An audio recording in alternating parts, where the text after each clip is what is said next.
1912 nasceu um clube de futebol em Santos. O Santos é imortal.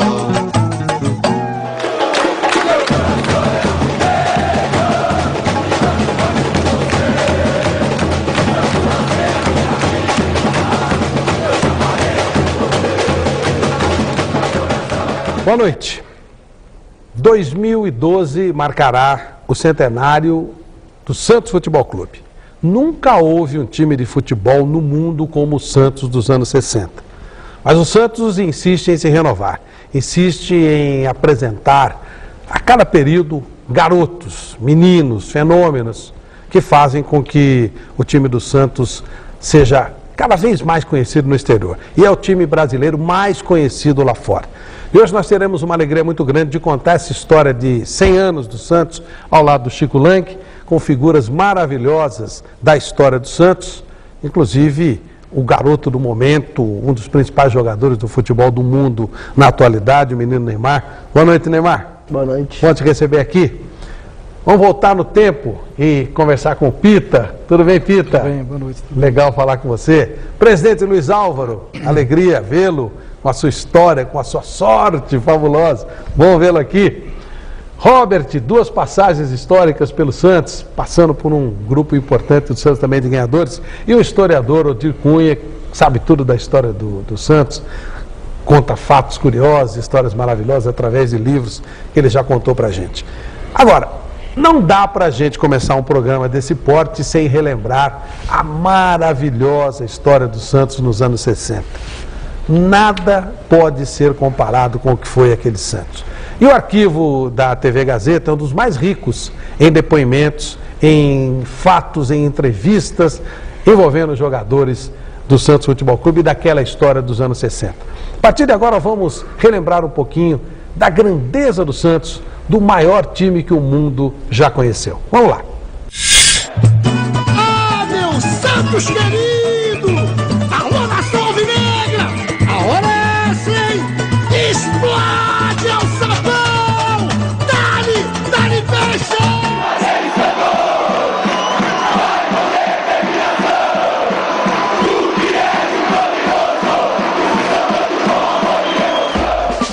Sou alvinegro da Vila Belmiro, o Santos vive no meu coração. Olha só a maquete da Vila Belmiro, fundada em 1916, lar docilar desse super campeão Santos Futebol Clube. Vila Belmiro, que é uma espécie de maternidade, onde nasceram algumas gerações incríveis de meninos da vila.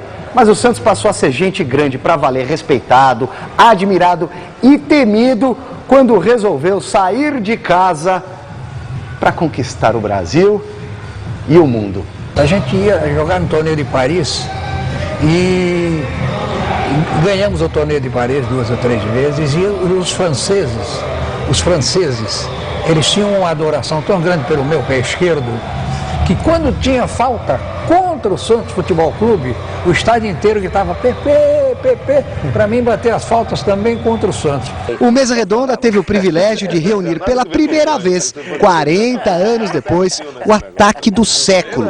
Dorval, Mengalvio, Coutinho, Pelé e Pepe. O encontro inédito se deu na Casa do Rei. Esse time tem história para contar.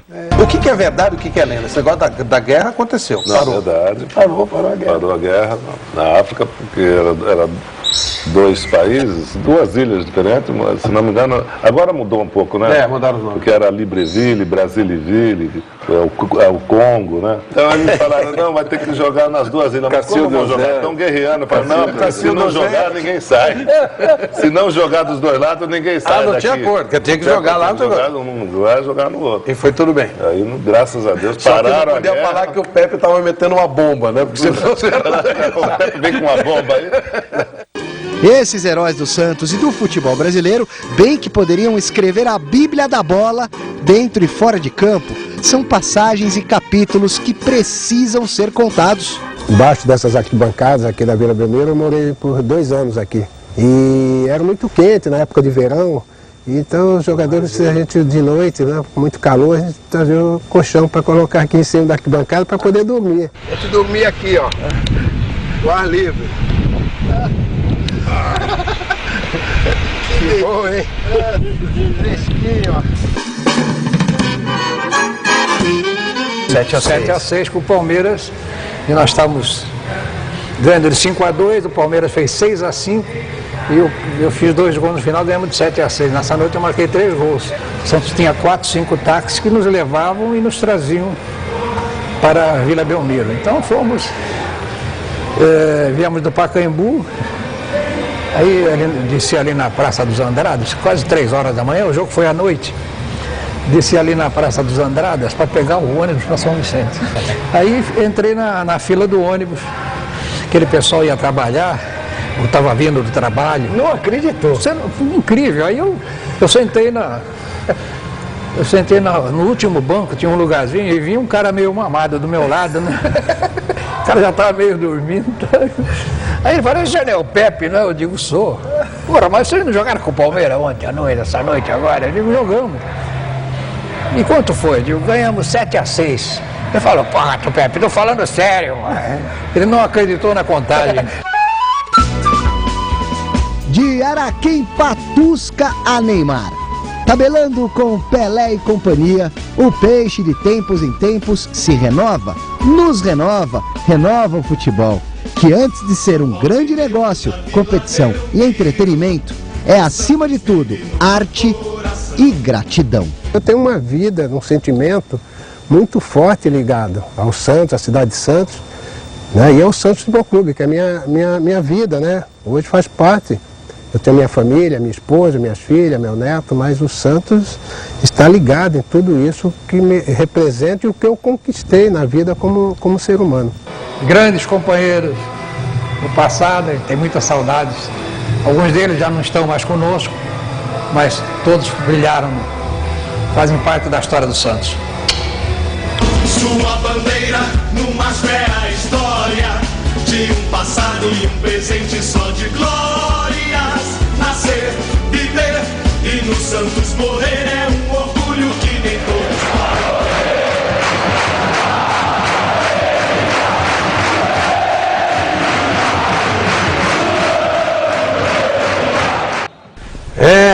Vimos até o Santos ganhando do Boca dentro de La Bombonera. Presidente Luiz Álvaro, obrigado por estar conosco mais uma vez. O senhor acredita que é uma coisa mística, que de repente aparece um Pelé?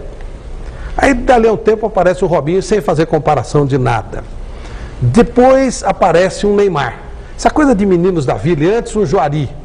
Tá, todos aqueles caras franzininhos e tal, que vão crescendo, ficando gigantes, ficando grandões, conquistando o mundo. É o dom do Santos, é o DNA do Santos? Eu acho que o Santos é um time sobrenatural.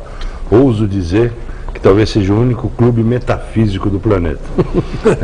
E eu defendo uma tese, às vezes, meio suspeita, de que Deus é santista. E outro dia comentei, se Deus fosse São Paulino, arrumaria uma encrenca brutal com São Caetano, São Bernardo, Santo André. Então Deus, como politicamente é correto, ele escolheu Santos e abrangeu toda a comunidade celeste. Aliás, Celeste é a mãe do Pelé, não é por coincidência só também. O fato de terem vindo para lá, os meninos, Neymar é a última expressão deles, mas ainda tem outros que vêm aí, mas o Pita, o Robert, que não chegou tão menino assim, mas deu um baile quando estreou no Santos lá na Vila. Eu me lembro que estava jogando contra a gente, falei, tem que buscar esse cara porque esse cara decide. Mas a história toda do Santos é essa. Mas, terminando a minha tese, há um episódio que eu acho que é marcante. Jesus, pregando a multidão que estava morrendo de fome, resolveu alimentá-los antes de ouvir a sua palavra. Multiplicou o pão, que era o alimento básico, e multiplicou o que mais? Peixes. Nem gambás, nem porcos, nem outros bichos. Multiplicou os peixes e daí declarou-se definitivamente santista. É verdade, presidente, e dentro desse seu raciocínio, olha que coisa engraçada. Em 14 de abril de 1912, o Mário Ferraz, o Argemiro de Souza e o Raimundo Marques fundaram o Santos. E ao mesmo tempo, nesse mesmo dia que foi fundado o Santos, o Titanic bateu no iceberg e começou a afundar. E levou um dia para afundar. E o Santos levou algumas horas para ser fundado. Olha que coincidência. A Grandeza afundou e parece que renasceu nas praias de Santos, na figura de um clube de futebol, que é o Santos Futebol Clube. E as duas imagens ligadas ao mar. Né? Curioso isso. E agora, Neymar. E agora Neymar. Então o senhor veio, olha, que programa filosófico. Eu acho que não existe coincidência no mundo, mas essa mística que cerca o Santos talvez seja fruto dessas coincidências mesmo. Chico, você quer ver como o Santos é mágico? Eu sempre fui um torcedor absolutamente apaixonado. Nasci no Canal 3. Meu avô tinha sido presidente do Santos em 1916. Mas e vim morar em São Paulo muito cedo. Durante a vida toda eu torci desesperadamente pelo Santos, vibrei em 78, vibrei com a conquista do brasileiro com o Robert. E agora eu tive a sorte brutal de ter sido eleito presidente do Santos e assistir esse milagre do rejuvenescimento da Vila. Mais uma vez o raio cai no mesmo lugar.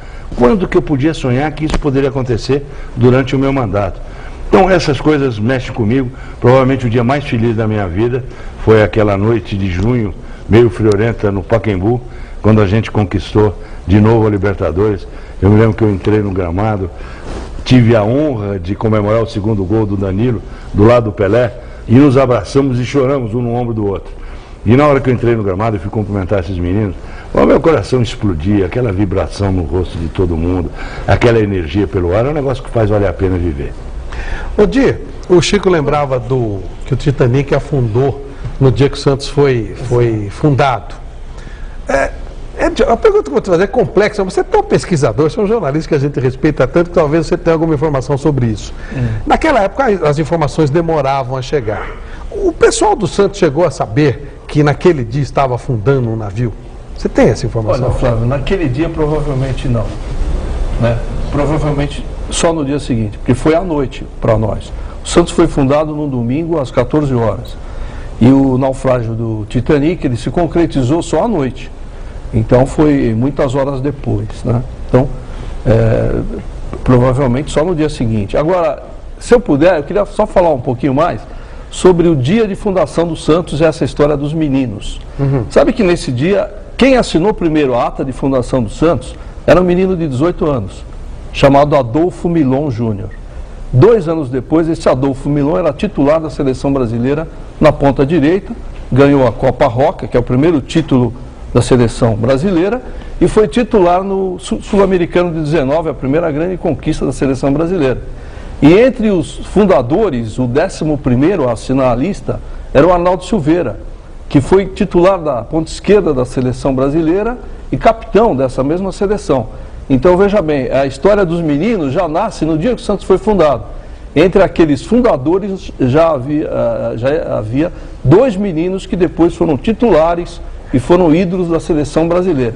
Então o Santos já nasceu nobre. O Santos nasceu pobre, porque, claro, não tinha verba ainda, mas já nasceu nobre, porque ele tinha como herança o americano de Santos, que foi bicampeão paulista em 1912 e 1913, e o primeiro time brasileiro a jogar no exterior, jogou no Uruguai, e também contratar jogadores estrangeiros. O americano tinha 2 uruguaios.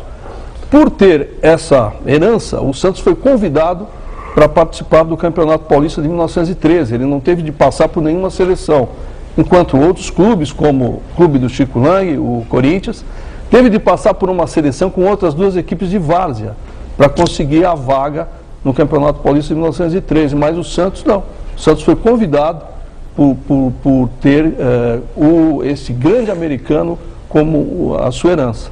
Esse americano ele se extinguiu em 1914 e o Santos continuou aí representando a cidade de Santos e representando o futebol brasileiro. Chico. Lembrando que a gente não pode esquecer que o Jabaquara também teve a sua época de glória, né? Portuguesa Santista. Portuguesa Santista claro, também. Mas o Santos. Né? O Santos, aliás, é uma cidade que sempre revelou grandes times e grandes jogadores, né? E esses times foram realmente o berço de 2 grandes corintianos, que passaram, um voltou para o Santos, foi bicampeão mundial, e outro saiu das praias do Guarujá para ser o cabecinha de ouro, que foi o Baltazar. Né? Teve mais, Chico. Teve Cláudio Cristóvão, foi um grande ídolo do Corinthians, exatamente. Nasceu e começou no Santos. Gilmar dos Santos Neves, que nasceu em Santos, foi ídolo do Corinthians e ídolo do Santos também. Então há uma grande ligação entre os dois alvinegros. E na minha opinião, o maior goleiro do Brasil de todos os tempos. Sem dúvida. Insisto em dizer que foi o Gilmar. Numa época em que não havia treinamento de goleiros, não havia nada específico, o Gilmar por si só, né, era o famoso girafa. Né? Dava medo de ver o Gilmar jogar. Então, ele parecia mais alto do que ele era. Um negócio impressionante. E eu acompanhava muito de perto esse Santos tão glorioso de todos nós. Uma coisa engraçada, por Neymar saber, não existia pay-per-view e não existia outro estádio aqui em São Paulo, a não ser o Pacaembu. E quando jogava o Santos, por causa do Pelé, do Pepe, do Coutinho, do Durval, todo mundo ia ver. Principalmente depois que o Santos conseguiu ganhar os 2 mundiais. Né? Então aquilo era um frenesi. Então todo jogo do Santos na cidade de São Paulo, todo mundo ia para lá. E eu tinha uns 12 anos por aí, era difícil o transporte em São Paulo, a gente ia a pé para o Pacaembu, da Lapa ao Pacaembu, morava na Lapa, sou da zona oeste de São Paulo, e a gente ia a pé. E eu fugia de casa para ver o Santos, porque meu pai não queria que a gente fosse. Né? Não por causa do Santos, mas porque achava que era perigoso, a gente era muito novo. Então a gente ia ver. Eu vi grandes jogos do Santos Futebol Clube, toda a era do Pelé eu peguei, né? E principalmente contra o Corinthians, né? Que era uma tristeza. O Negão não jogava nada e de repente estourava.